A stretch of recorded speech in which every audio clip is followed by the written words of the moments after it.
तो यहाँ पर संगमनोस पर ही भूटान नरेश स्नान करेंगे। अमृत स्नान करने के बाद अब वो यहाँ से निकलने के बाद ठीक थोड़ी ही दूरी पर लेटे हनुमान जी हैं। लेटे हनुमान जी के दर्शन करने के साथ ही अक्षय वट भी दर्शन करेंगे।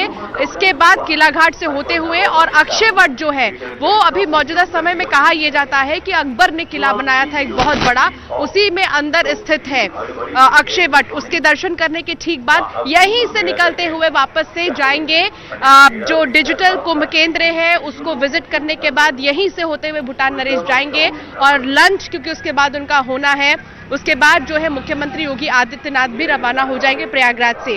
कुल मिलाकर अगर देखा जाए तो एक दिन पहले से लेकर एक दिन बाद तक भी और लगातार खुद मुख्यमंत्री मॉनिटर कर रहे हैं व्यवस्थाओं को, ताकि किसी भी तरह की कोई समस्या ना हो। बसंत पंचमी के दिन भी सुरक्षा व्यवस्था चाक चौबंद रहे, इसको मॉनिटर करते हुए खुद मुख्यमंत्री नजर आए थे।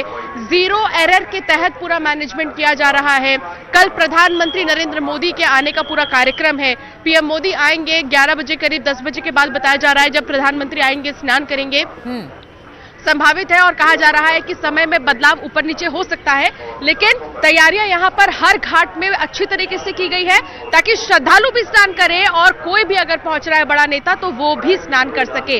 कहीं कोई रुकावट नहीं है, सुचारू रूप से सारी चीजें चल रही हैं। सोचिए कि भारत एक ऐसा देश है कि जिस जगह पर बड़े बड़े नेता स्नान कर रहे हैं, प्रधानमंत्री आकर स्नान करेंगे, वहां पर आम श्रद्धालु स्नान कर रहे हैं, वहीं साधु संत भी स्नान कर रहे हैं, तो ये एकता का ही तो प्रतीक है। और हमारे देश की खूबसूरती है ये कि हम जो है परिवार की तरह रहते हैं, वसुधैव कुटुंबकम, जिसका जिक्र प्रधानमंत्री लगातार करते आ रहे हैं। ये न केवल देश में प्रसिद्ध है बल्कि विश्व भर में प्रसिद्ध हो चुका है कि हमारा पूरा देश एक परिवार की तरह है। और कुछ ऐसा ही नजारा आप संगम नगरी में भी देखेंगी कि करोड़ों श्रद्धालु यहाँ पर पहुंचे हैं और हर एक श्रद्धालु भले ही अकेले आया हो लेकिन यहाँ पर अपने साथ एक रिश्ता बनाते हुए जा रहा है बाहर। तो यही खूबसूरती संगम नगरी की है और आज इसी खूबसूरती को देखने के लिए भूटान नरेश आए हुए हैं। और अब थोड़ी ही देर में जो स्नान का सिलसिला है वो शुरू हो जाएगा भूटान नरेश का, जिसके बाद वो दर्शन करने जाएंगे। बिल्कुल, दो तस्वीरें इस वक्त हम दिखा रहे हैं टीवी स्क्रीन पर। भूटान नरेश पहुंचे हैं संगम में आस्था की डुबकी लगाने के लिए और कल प्रधानमंत्री मोदी पहुंचने वाले हैं संगम में आस्था की डुबकी लगाने के लिए। उन तैयारियों को भी आज मुख्यमंत्री योगी आदित्यनाथ देखेंगे। आज भूटान नरेश के साथ वो खुद मौजूद हैं।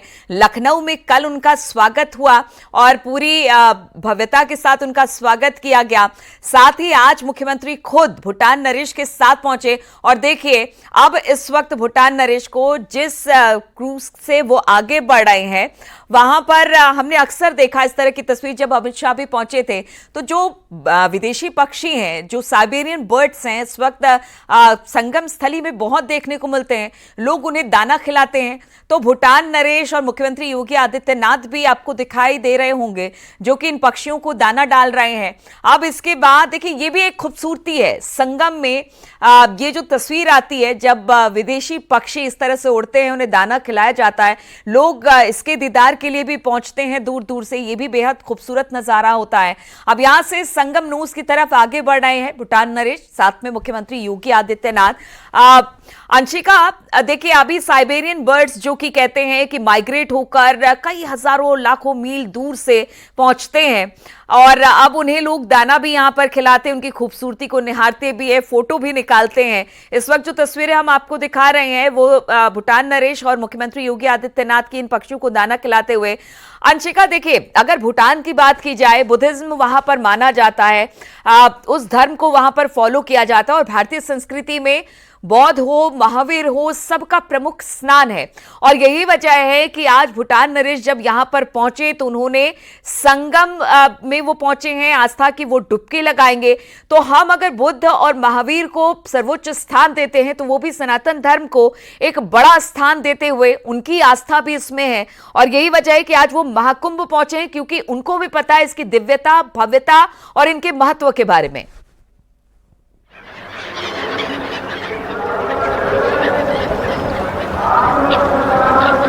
बल्कि लोग हमारी संस्कृति को देखने के लिए, जीने के लिए, उसका अनुभव लेने के लिए ही यहाँ पर पहुंच रहे हैं।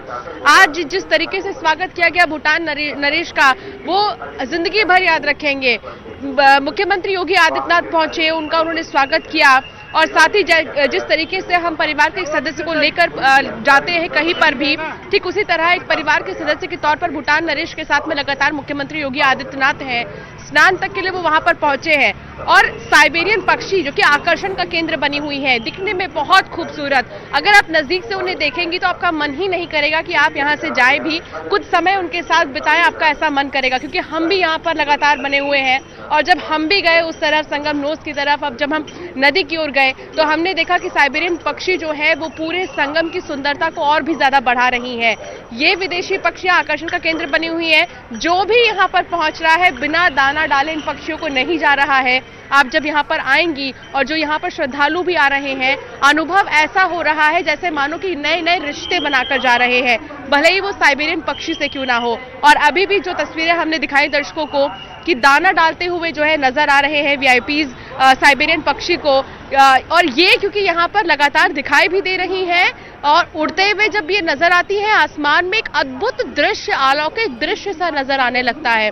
तो कुछ इसीलिए आकर्षण का केंद्र बनी हुई है साइबेरियन पक्षी। और अब देखिए स्नान की शुरुआत क्योंकि हो जाएगी और पूरे विधि विधान के साथ यहाँ पर स्नान करेंगे भूटान नरेश, उसके बाद यहाँ से वो मूव करेंगे तो लगभग 1-1.5 घंटे तो इसी एरिया में रहेंगे, कुंभ के ही क्षेत्र में रहने वाले भूटान नरेश और मुख्यमंत्री योगी आदित्यनाथ, जिसके बाद वो लंच के लिए यहाँ से रवाना होंगे। लेकिन अभी समय लगेगा 2-2.5 घंटे, जो कि हमें इनपुट्स मिल रहा है कि अभी रहने वाले हैं कुंभ क्षेत्र में ही मुख्यमंत्री और भूटान नरेश। तो अभी इंतजार करना होगा, तस्वीरें और भी आएंगी जब हम देखेंगे कि भूटान नरेश जो है भारतीय संस्कृति से रूबरू हो रहे हैं, लगातार जो है विधि विधान के साथ पूजा पाठ कर रहे हैं। बिल्कुल अंशिका, देखिए जो तस्वीर हम आपको दिखा रहे हैं, वैसे तो मुख्यमंत्री योगी आदित्यनाथ यहाँ पर कुंभ क्षेत्र मतलब मेला क्षेत्र शुरू होने से पहले यानी महाकुंभ के प्रारंभ से पहले से आ रहे हैं और महाकुंभ जब शुरू हो गया उसके बाद भी कई बार यहाँ पर आए।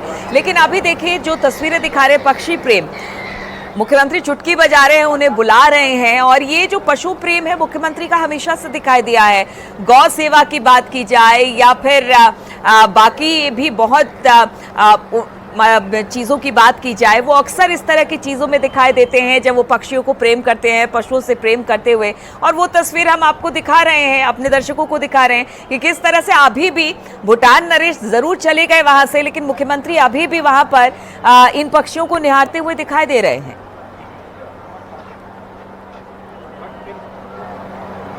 कि मैं बता रही थी आपको कि साइबेरियन पक्षी आकर्षण का केंद्र बनी हुई है। जो भी यहाँ पर आता है जरूर उन्हें दाना देकर उनसे थोड़ी देर जो है वक्त बिताकर यहाँ पर जरूर जाता है। और आप ऐसा ही देखेंगे लगातार कुछ देर तक तो भूटान नरेश का मन ही नहीं करेगा कि वो संगम नोस तक आए हैं और वो साइबेरियन पक्षी को दाना खिलाकर ना जाए, थोड़ी देर समय बिताकर ना जाए, क्योंकि अपने आप ये धरती जो है लोगों को काफी देर तक आकर्षित करती है यहाँ रहने के लिए। और जब हम श्रद्धालुओं से भी बात कर रहे थे तो उनका यही कहना था कि जब वो यहाँ पर आ गए हैं तो कई लोगों का तो मन ही नहीं कर रहा है कि वो वापस से जल्दी चले जाएं, लेकिन मजबूरन उनके कई काम और भी है, जाना पड़ रहा है उन्हें। और यही सिलसिला हमने देखा, इसीलिए तो बिल्कुल अभी अंशिका आपको रोकूंगी। भूटान नरेश देखिए अलग अलग जो जिस क्रूज पर वो सवार हैं उस क्रूज से अलग अलग एक कभी वो किसी और कोने में जाते हैं, कभी किसी और कोने में जाते हैं और वहां से महाकुंभ का विहंगम दृश्य अपने मोबाइल के कैमरे में कैद कर रहे हैं। वो तस्वीर भी हम आपको दिखा रहे हैं। ये तस्वीर देखिए अद्भुत है। भूटान चूंकि एक बहुत छोटा सा देश है और उसे उसके खुशहाली के लिए जाना जाता है, हैप्पीनेस कंट्री के तौर पर उसे दुनिया भर में जाना जाता है। आज जब भूटान नरेश यहाँ पर पहुंचे हैं यानी जिमे खेसर नामग्याल वांगचुक, तो वो अपने कैमरे में, फोन के कैमरे में ये सारी चीजें कैद कर लेना चाहते हैं कि किस तरह से हजारों लाखों की तादाद में रोजाना यहाँ पर लोग पहुंच रहे हैं। व्यवस्था इतनी जबरदस्त है, किस तरह से स्नान हो रहा है, किस तरह से इसकी भव्यता है, दिव्यता है, किस तरह से इसको लेकर तैयारी की गई है, वो सब कुछ देख लेना चाहते हैं। इसीलिए वो क्रूज के अलग अलग जगहों पर जा रहे हैं, अलग अलग एंगल से वो फोटो भी ले रहे हैं। मुख्यमंत्री योगी आदित्यनाथ भी उनके साथ मौजूद हैं। तो देखिए एक छोटा सा देश जिसकी आबादी कुछ लाख होगी, आज यहाँ करोड़ों श्रद्धालु पहुंचे हैं, उसे देख रहे हैं। जो भूटान नरेश है ये अपने आप में अद्भुत है। और आप देखिए थोड़ी देर के बाद संगम नोस पर स्नान करते हुए भी भूटान नरेश जिम्मे खेसर नामग्याल वांगचुक दिखाई देंगे। और ये देखिए संगम नोस की तरफ आगे बढ़ते हुए मुख्यमंत्री से कुछ बातचीत चर्चा उनकी हो रही है, मुख्यमंत्री भी जानकारी दे रहे हैं। और सुरक्षा व्यवस्था भी वहां पर काफी ज्यादा चाक चौबंद है। आपको दिखाई देंगे, कुछ साधु संत भी दिखाई देंगे और साथ ही साथ देखिए अब मुख्यमंत्री जो किनारे पर खड़े लोग हैं उनकी तरफ हाथ हिलाते हुए या फिर जो जल पुलिस है उनकी तरफ हाथ हिलाते हुए उनको कुछ निर्देश देते हुए बोलते हुए, तो ये सारी तस्वीर हम दिखा रहे हैं अपने दर्शकों को। अंशिका, जिस तरह से भूटान बहुत छोटा सा देश है, कुछ लाख आबादी वहां कर होगी, लेकिन सिर्फ एक प्रयागराज में अब तक 37-38 करोड़ लोगों ने स्नान कर लिया। ये भी कहते हैं कि पूरी दुनिया में ये चर्चा का विषय है और एक तरह से अगर सब कुछ देख लिया जाए तो बाद में इस पर चर्चा भी होगी कि किस तरह से आखिर ये मैनेजमेंट किया गया योगी सरकार की तरफ से। और भूटान नरेश भी इसे देख लेना चाहते हैं कि जिस तरह की वहां पर तैयारी है, इतने लोग वहां पर आ रहे हैं, स्नान कर रहे हैं, वीआईपी मूवमेंट भी वहां पर हो रहा है, सब चीजों को किस तरह से मैनेज किया जा रहा है, तो एक शासक के तौर पर वो भी आज समझ लेना चाहते हैं इन सब चीजों को। बिल्कुल नीलू, जब प्रदेश के मुखिया की तरफ से एक संदेश आता है कि सुरक्षा में चूक नहीं होनी चाहिए, ये शब्द अपने आप में एक बहुत बड़ा संदेश देकर जाता है कि वाकई में कोई चूक ना हो। और इसलिए यहाँ पर जितने भी अधिकारी हैं, पूरी पुलिस की टीम है, वो दिन रात लगी हुई है। बैरिकेडिंग से लेकर बैठने तक की व्यवस्था नहीं, बल्कि खड़े होकर पुलिस प्रशासन जो है सारी ड्यूटियां करते हुए नजर आ रहे हैं ताकि कहीं से भी कोई भी दिक्कत ना हो। आप सोचिए, जैसा कि आप बता रही हैं कि कई सारे देश ऐसे भी हैं जिनकी तो आबादी लाखों में है और अब तक 22-23 दिन में ही प्रयागराज में 35 करोड़ से भी ज्यादा श्रद्धालु आ चुके हैं। तो सोचिए कि एक महानगर के तौर पर पूरे देश में जो है प्रसिद्ध हो चुका है प्रयागराज, और दूसरा भारत बहुत बड़ा संदेश दे रहा है पूरे विश्व भर में कि करोड़ों की गैदरिंग को कैसे मैनेज किया जाए बिना किसी दिक्कत के, बिना किसी समस्या के। हाँ, श्रद्धालु लगातार जो पहुंच रहे हैं उनकी जुबानी खुद आप सुन रही होंगी। श्रद्धालु का ये कहना था कोई दिक्कत नहीं हुई है, बहुत अच्छा लग रहा है। जितने भी लोग यहाँ पर आ रहे हैं उनका यही कहना है कि हमने बहुत आराम से स्नान किया। और श्रद्धालु इतने समझदार भी है नीलू कि वो ये जानते हैं कि अगर कोई क्षेत्र है जहां पर करोड़ों की गैदरिंग है तो वाकई में यहाँ पर गाड़ी लाना भी पॉसिबल नहीं है, तो पैदल तो चलना ही पड़ेगा। लेकिन उसके बावजूद भी श्रद्धालु का जोश कम नहीं हुआ। उनका यही कहना था कि अगर हम भगवान के पास आ रहे हैं, 144 साल बाद अगर कोई संयोग बन रहा है तो वहां तक पहुंचने के लिए थोड़ा परिश्रम तो करना ही पड़ेगा, और चलना क्या है, हम तो कई किलोमीटर चल लेंगे। श्रद्धालु की खुशी और श्रद्धालु का उत्साह ये बता रहा है कि जो मैनेजमेंट यहाँ पर किया गया है उससे वो कितने खुश हैं। चाहे टॉयलेट्स के इंतजाम हो, चाहे चेंजिंग रूम हो, ये तमाम चीजें यहाँ पर बनाई गई है कई संख्या में। हर तरफ घाटों पर भी आप देखेंगे महिलाओं के लिए अलग एक स्पेशल चेंजिंग रूम बनाया गया है, पुरुषों के लिए अलग बनाया गया है, वॉशरूम्स यहाँ पर बनाए गए हैं। इतना ही नहीं, हर तरफ आप इंफॉर्मेशन डेस्क भी देखेंगी जहाँ पर बाकायदा अनाउंसमेंट किया जाएगा कि अगर आपके अपने खो गए हैं तो आप इस सेक्टर के इस खोया पाया केंद्र में आ जाइए, आपको आपके अपने मिल जाएंगे। इतना ही नहीं, बड़े बड़े जो स्क्रीन है, हेल्प स्क्रीन्स बनाए गए हैं जिसमें कि इंफॉर्मेशन दी जा रही है कि कौन से पुल खुले हैं, कौन से पुल नहीं खुले हैं, ताकि श्रद्धालु पहले ही देख ले कि कौन सा रास्ता उनके लिए सही रहेगा जाने के लिए। तो सोचिए कि 35 करोड़ से ज्यादा की अगर आबादी यहाँ पर आ चुकी है अब तक संगम में स्नान करने के लिए, तो ये ऐसे पॉसिबल नहीं था कि कई रातों की नींद छोड़ना पड़ा अधिकारियों को। मेला प्रशासन से लेकर सरकार की तरफ से खुद मॉनिटर किया गया और प्रदेश के मुखिया ने खुद बैठकर यहाँ पर देखा है हर व्यवस्था को और इंतजाम को, तब जाकर ये पॉसिबल हुआ कि इतनी ज्यादा गैदरिंग को सक्सेसफुल किया जाए। और तीनों ही अमृत स्नान क्योंकि संपन्न हो चुके हैं, सबसे ज्यादा गैदरिंग अमृत स्नान के मौके पर हुई। शुरुआत ये हुआ मकर संक्रांति से, फिर मौनी अमावस्या और फिर बसंत पंचमी। लेकिन ये सिलसिला अभी खत्म नहीं हुआ है, लगातार श्रद्धालुओं के आने के सिलसिला अभी जारी है और वो आ रहे हैं, स्नान कर रहे हैं। और उससे भी बड़ी बात ये कि बड़े बड़े चेहरे नजर आ रहे हैं इन्हीं श्रद्धालुओं के बीच से होकर जा रहे हैं। तो क्या आम क्या खास, हर किसी के लिए संगम की जो धरती है वो एक घर जैसा है और यहाँ पर लोग आ रहे हैं, अपनों के साथ कुछ पल बिता रहे हैं, माँ गंगा और माँ यमुना, माँ सरस्वती का आशीर्वाद ले रहे हैं और खुशी खुशी यहाँ से जा रहे हैं। नीलू। तो जो लोग यहाँ पर आ रहे हैं वो यहाँ पर दर्शन पूजन कर रहे हैं, यहाँ की व्यवस्थाओं की तारीफ कर रहे हैं और अपने साथ एक अद्भुत याद लेकर भी जा रहे हैं और अपने लोगों के लिए वो यहाँ से कह सकते हैं कि आशीर्वाद भी लेकर जा रहे हैं। आज खुद भूटान नरेश यहाँ पर पहुंचे हुए हैं, कुछ देर में संगम में स्नान करेंगे और देखिए जो संगम क्षेत्र आता है वो अक्षय वट और लेटे हनुमान जी के दर्शन जरूर करता है, तो वहां पर भी जाने का कार्यक्रम है और वहां पर भी जाएंगे, पूजा पाठ करेंगे। पूरा डेलीगेशन भूटान से आया हुआ है। भूटान नरेश के साथ हमने देखा कि कल मुख्यमंत्री योगी आदित्यनाथ खुद लखनऊ हवाई अड्डे पर पहुंचे थे, उन्होंने स्वागत किया। आज सुबह खुद वो पहुंचे भूटान नरेश को लेकर वो प्रयागराज, वो तस्वीरें भी हमने आपको दिखाई और अब संगम नोस की तरफ आगे बढ़ते हुए एक एक नजारा अपनी आंखों में भूटान नरेश यानी कि राजा जिग्मे खेसर नामग्याल वांगचुक उतार लेना चाहते हैं। इस महाकुंभ की चर्चा दूर दराज इलाकों से लेकर विदेशों तक हो रही है। चर्चा इसलिए हो रही है कि आप समझिए कि किसी एक बड़े देश अमेरिका जैसे बड़ी आबादी, जो कहते हैं कि वहां की अच्छी खासी आबादी है, वहां से भी ज्यादा संगम क्षेत्र में लोग स्नान करेंगे। तो जो लोग हैं, जो विदेशों से बाहर से लोग आए हैं, वो देखना चाहते हैं कि आखिर किस तरह से एक छोटे से क्षेत्र में इतने सारे लोग पहुंच रहे हैं, स्नान कर रहे हैं, व्यवस्थाएं इतनी चाक चौबंद की लोगों की जुबान पर वहां की तारीफ में कसीदे पढ़े जा रहे हैं। कहा यह जा रहा है कि हमने इतना अच्छा, इतने बेहतर इंतजाम आज से पहले कभी नहीं देखे, सुविधाएं वहां पर जबरदस्त की गई हैं और इसी वजह से लोग वहां पर पहुंच रहे हैं। लोगों को लगातार उनको बोला भी जा रहा है कि आप आइए, सुविधा बिल्कुल सही है। और जो श्रद्धालु हैं, हमने देखा कि मौनी अमावस्या के मौके पर भगदड़ मची, उसके बाद थोड़ी सी दिक्कत जरूर हुई, लेकिन उसके बाद जो व्यवस्था हुई उससे लोग बिल्कुल अचंभित हो गए, लोग खुश हो गए।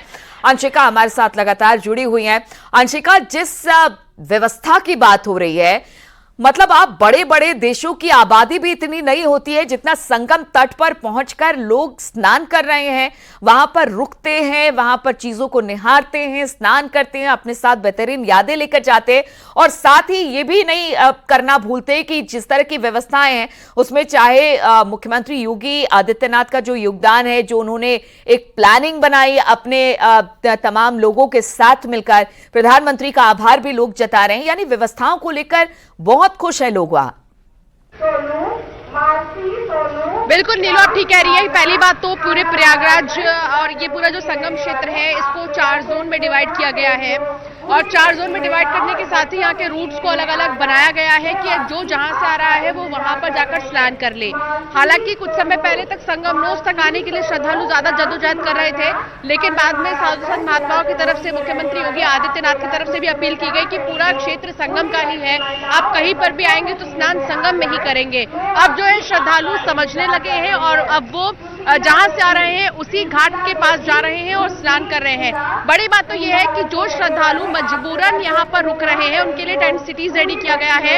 इस टेंट सिटी में श्रद्धालु रह रहे हैं और खाने पीने से लेकर हर चीज की व्यवस्था यहाँ पर की गई है। जगह जगह पर भंडारा हो रहा है और अब मेरे पीछे शायद आप सुन भी पा रही होंगी जो अनाउंसमेंट किया जा रहा है कि जो जहां भी भटक गया है गलती से या छूट गया है, तो जो भूली भटकी केंद्र है, जो खोया पाया केंद्र है, वहां पर आप आ जाए।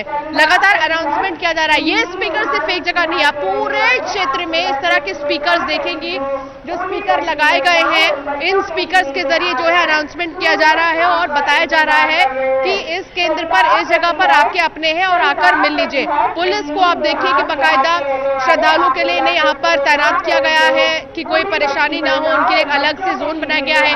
आने जाने वालों के लिए 2 अलग अलग रास्ते बनाए गए हैं। ये जाने वाला मार्ग है और इसी मार्ग पर लेटे हनुमान जी हैं। जितने भी श्रद्धालु संगम नोस पर दर्शन कर रहे हैं, स्नान कर रहे हैं, वो लेटे हनुमान जी के दर्शन करते हुए सीधे रवाना हो रहे हैं यहाँ से। तो ये वापसी मार्ग आपको मैं दिखा रही हूँ और उस तरफ अगर अगर आप देखेंगी तो बहुत ज्यादा भीड़ आप वहां पर भी देखेंगे, क्योंकि यहाँ पर नंदी द्वार है। यहाँ से होते हुए श्रद्धालु जो है संगम में स्नान करने के बाद नंदी द्वार से होते हुए सीधे बाहर की ओर जा रहे हैं। हालांकि इस पूरे ही क्षेत्र में बहुत सी चीजें हैं जो आकर्षण का केंद्र बनी हुई है। एक आकर्षण का केंद्र डायल 112 संग्रहालय बनाया गया है। यहाँ पर एग्जीबिशन लगाया गया है कि कैसे जो है इंफॉर्मेशन पुलिस तक पहुंचती है, एफआईआर होता है, उसके बाद कैसे पुलिस आगे मदद करती है, कौन कौन सी टीमें होती हैं मदद के लिए, एटीएस से लेकर एसटीएफ और तमाम ऐसे डॉक्टर्स की पूरे पैनल, फॉरेंसिक टेस्ट कैसे किया जाता है। तो ये जो पूरा आप एरिया देख रही है, हालांकि हम उसकी भी झलक आपको दिखाएंगे, लेकिन ये वही रास्ता है जो एग्जीबिशंस और तमाम चीजों को घुमाते हुए लेके जाता है। तो जो श्रद्धालु यहाँ आ रहे हैं वो सिर्फ स्नान नहीं कर रहे हैं, बल्कि बहुत सी ऐसी चीजें एक ही धरती पे, एक ही जगह पर, एक ही छत के नीचे देख पा रहे हैं। इतना ही नहीं, संविधान भारत का नाम से भी एक संग्रहालय है जहां पर संविधान का निर्माण कब हुआ, कौन कौन उस वक्त शामिल था और उनके बारे में भी बाकायदा दिखाया गया है। एक और चीज यहाँ पर प्रसिद्ध है जो कि मेले में लगाई गई है, प्रयागराज में राम मंदिर, उसे देखने भी श्रद्धालु यहाँ पर आ रहे हैं। तो सोचिए कि जो यहाँ पर आएगा वो एक दिन में तो नहीं घूम पाएगा, इसलिए श्रद्धालु यहाँ पर 2-3 दिन ठहर कर जा रहे हैं कि आज हम इस सेक्टर को देखेंगे, कल हम यहाँ देखेंगे। अखाड़ा आकर्षण का केंद्र बने हुए हैं, वहां पर संत महात्माओं को देखने के लिए श्रद्धालु जा रहे हैं। तो सोचिए कि वाकई में ये एक ऐसा मेला है जहां आप हर चीज देखेंगे, क्रिएटिविटी से लेकर अध्यात्म से जुड़ेंगे, संस्कृति से जुड़ेंगे। और इसीलिए तो विदेशी जितने भी यहाँ पहुंच रहे हैं उनका यही कहना है, एक अनुभव जो है, एक अलग एक्सपीरियंस उनको हो रहा है कि कभी वो देख पा रहे हैं संस्कृति को, वो देख रहे हैं नियम जो है हिंदू सनातन धर्म में जो रिवाज है और जो रूल्स होते हैं उनको फॉलो कर रहे हैं। बड़ी बात तो ये है नीलू की तमाम जितने भी श्रद्धालु पहुंच रहे हैं वो उतने विधि विधान से नहीं डुबकी लगा रहे हैं जितने विधि विधान से श्रद्धालु लगा रहे हैं। बाकायदा विदेशी जो श्रद्धालु आ रहे हैं वो गंगा में एंट्री करने के पहले उसकी पूजा कर रहे हैं और फिर जाकर वो डुबकी लगा रहे हैं। बिल्कुल, तो ये सनातन संस्कृति का महत्व है और सनातन संस्कृति को अंशिका वो जानते हुए यहाँ पर मंत्रोच्चार करते दिखाई देते हैं विदेशी श्रद्धालु, या फिर यहाँ पर विधि विधान के साथ पूजा पाठ करते दिखाई देते हैं। बिल्कुल रमे हुए इस महाकुंभ में वो तमाम विदेशी श्रद्धालु हैं। आज भूटान नरेश पहुंचे हुए हैं, हमारे साथ आलोक भी अब जुड़ गए हैं। आलोक, भूटान नरेश को हम देख पा रहे हैं कि वो बहुत आस्था के साथ पहुंचे हैं इस महाकुंभ में संगम तट पर स्नान के लिए। कुछ देर में स्नान भी उनका शुरू हो जाएगा, लेकिन जो ये सनातन परंपरा है ये सिर्फ देश ही नहीं बल्कि विदेशों में किस तरह से अपना परचम लहरा रही है उसकी एक बानगी भूटान नरेश के रूप में दिखाई देती है।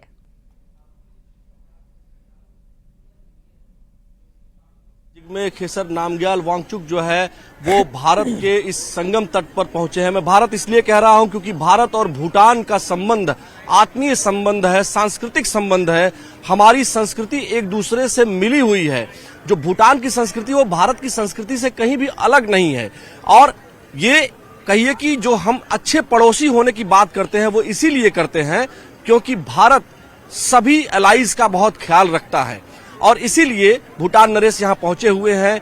वह खुद हमारी संस्कृति में रचे बसे नजर आ रहे हैं। जो दर्शक हमारे देख रहे होंगे वह ये देख पा रहे होंगे कि एक तरफ भगवा वस्त्र धारण किए हुए उत्तर प्रदेश के मुख्यमंत्री हैं तो दूसरी तरफ भूटान के नरेश भी उसी तरह का वस्त्र पहने हुए हैं जो हमारी सांस्कृतिक विरासत के जुड़ाव को दर्शाता है। अब वो जब स्नान करेंगे, स्नान करने के बाद वो हमारे यहाँ ये जो प्रयागराज में श्री हनुमान जी के का जो मंदिर है, लेटे हुए श्री हनुमान जी हैं, उनके दर्शन के लिए आएंगे। हम उसी कॉरिडोर के पास खड़े हैं। ये श्री हनुमान जी मंदिर कॉरिडोर है बड़े हनुमान जी मंदिर का।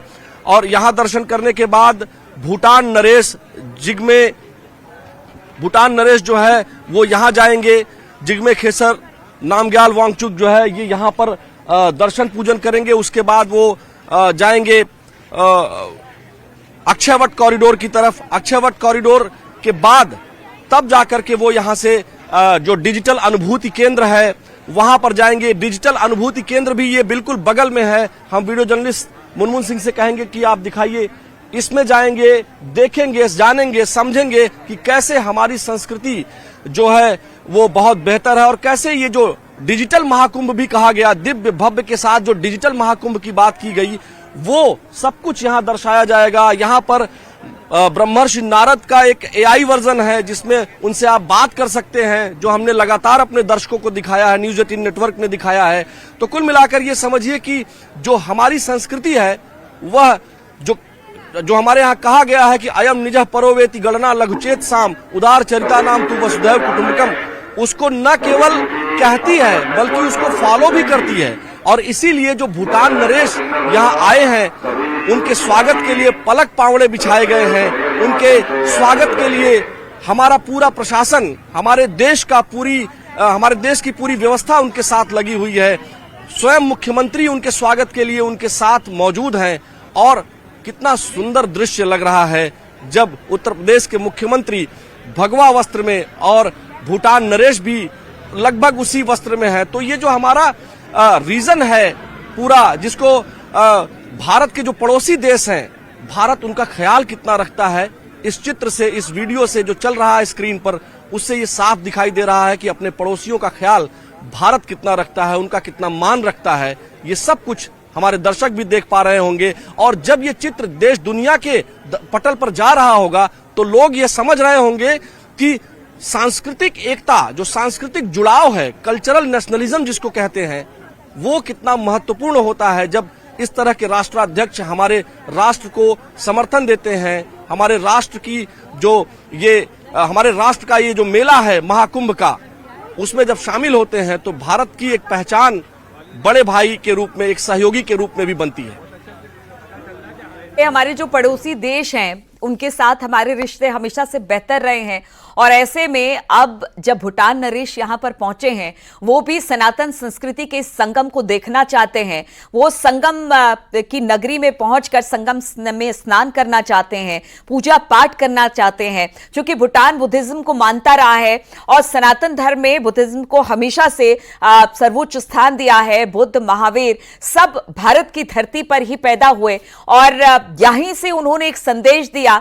आज पूरी दुनिया में बहुत सारे ऐसे देश हैं जो बुद्धिज्म को मानते हैं और भारतीय संस्कृति में इसका परम स्थान है। यहां पर कई ऐसी जगहें हैं जहां पर भगवान ने ज्ञान दिया और उन सब जगहों को लेकर भी, खासतौर पर कुशीनगर की बात की जाए तो यहां पर एक कॉरिडोर बनाया गया, उसको विकसित करने की बात हो रही है। मुख्यमंत्री योगी आदित्यनाथ का इसमें अहम योगदान है। ऐसे में अब जब भूटान नरेश यहां पर पहुंचे हैं, कुछ देर में स्नान भी शुरू हो जाएगा, वो तस्वीरें भी हम आपको दिखाएंगे। लेकिन अंशिका, जिस बात का जिक्र हम करते रहे हैं कि सनातन धर्म, सनातन संस्कृति और इस संस्कृति का प्रचार प्रसार लगातार किया जा रहा है और इस महाकुंभ से एक कह सकते हैं एक संदेश दूर दूर तक जाने वाला है और वो जा भी रहा है। लोग यहां पर पहुंच रहे हैं, जिसके मुंह से जो सुन रहा है वो यही कह रहा है कि देखिए वहां जाइए, वहां पर अद्भुत नजारा है, अलौकिक नजारा है, आप खुद वहां पर जाइए। वो एक दूसरे को रिकमेंड कर रहे हैं वहां पर जाने के लिए कि देखिए इसके बाद ऐसा मौका नहीं आएगा, आप जाइए, वहां पर स्नान करिए, व्यवस्था बिल्कुल दुरुस्त है। तो माउथ टू माउथ कह सकते हैं एक तरह से कि इसका प्रचार हो रहा है और लोग यहां से अभिभूत होकर लौटते हैं तो अपने लोगों को भी कह रहे हैं कि जाइए संगम में और स्नान करिए। बिल्कुल नीलू, आप ठीक कह रही हैं कि जितने भी लोग यहाँ पर पहुंच रहे हैं, हालांकि उनका भी यही मानना है। और रही बात भूटान की, तो भूटान के जो अपने फेस्टिवल्स भी होते हैं, जिसमें कि एक टिम्फू फेस्टिवल बहुत ज़्यादा खास माना जाता है उनका, और दूसरा एक पारू फेस्टिवल बहुत ज़्यादा उनका खास माना जाता है।